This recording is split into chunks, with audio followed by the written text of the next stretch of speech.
সাভারে বনগাঁও ইউনিয়নের সাধাপুরে গোপের বাড়ি একতা যুব সংঘের আয়োজনে ইফতার ও দোয়া মাহফিল অনুষ্ঠিত হয়েছে।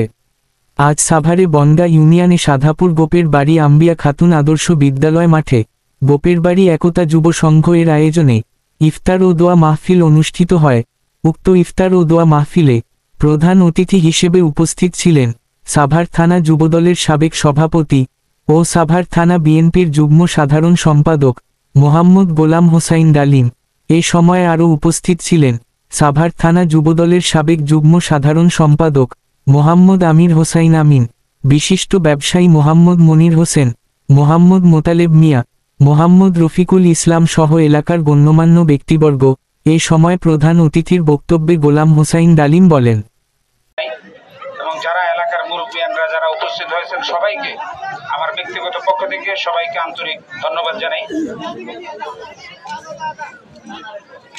আসলে যুব সমাজ আস্তে আস্তে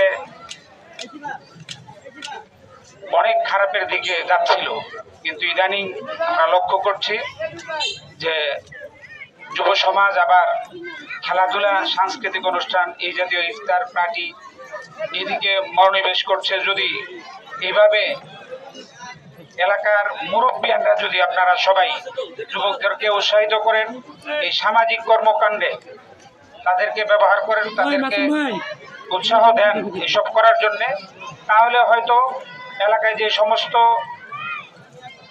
ছেলেমেয়েরা কিছু বিপথে যাচ্ছে বা গেছে, এরাও আস্তে আস্তে আমার বিশ্বাস। গণ টেলিভিশন, গণমানুষের কথা বলে।